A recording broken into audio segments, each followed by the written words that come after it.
At Christmas dinner, my grandfather looked confused and said, "Where's the new car I bought you with my inheritance money?" "What car, Grandpa?" The entire table went silent except for the soft clinking of Cousin Beth's wine glass against her teeth. My mother's face drained of all color while my stepfather suddenly became very interested in his green beans, refusing to make eye contact with anyone. Grandpa's weathered hands reached into his jacket pocket, pulling out a worn leather checkbook and reading glasses. $18,000 I transferred to your mother last spring, sweetheart, for your graduation gift. The red Honda you picked out at the dealership. His voice carried that gentle confusion that came with his advancing dementia, but his financial records had always remained sharp. My stomach dropped as I processed each devastating word. "Grandpa, I never got a car. I'm still taking the bus to work every day." The silence stretched unbearably until my Aunt Margaret excused herself to check the turkey, though it had been perfectly carved for 20 minutes. My stepfather finally looked up from his plate, jaw clenched tight, while my mother dabbed at her suddenly sweating forehead with her holiday napkin. Grandpa fumbled through his checkbook with determined precision, finding the carbon copy he was searching for. $18,000. April 15th, 2023. Memo says Sarah's graduation car fund. He held the yellow slip up to the candlelight, squinting at his own handwriting. "Called your mother that morning to make sure it went through. She said you cried happy tears and couldn't wait to show me pictures." The betrayal hit like ice water in my veins as I stared at my mother's guilty expression and my stepfather's defensive posture. Every bus ride in the freezing rain, every missed job interview because the route didn't reach that part of town. Every night I'd work double shifts at the diner just to afford basic necessities, while $18,000 of my grandfather's love sat in their account. My mother finally spoke in a whisper that barely carried across the table. "Can explain this, Sarah. It's not what it looks like." "Explain what exactly?" My voice came out sharper than intended. "Explain how you told your own father that I got a car when you know I've been begging you for rides to job interviews for 8 months." My stepfather's fork clattered against his plate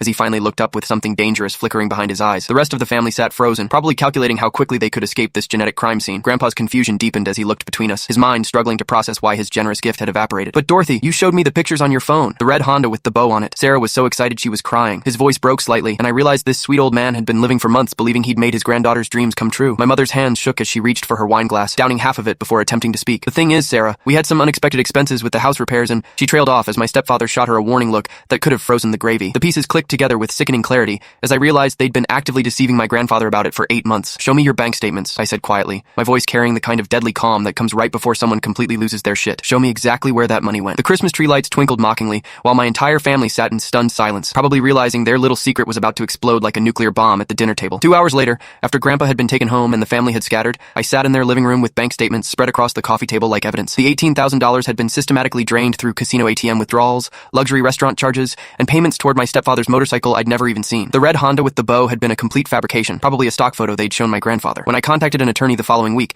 she explained that what they'd done constituted wire fraud and elder abuse, both felony charges. 6 months later, they pled guilty to avoid trial, and the $18,000 plus interest was returned to my grandfather, who finally bought me that red Honda along with a tearful apology for doubting my struggles. But how do I tell him that I want a beat-up Honda instead of a red one?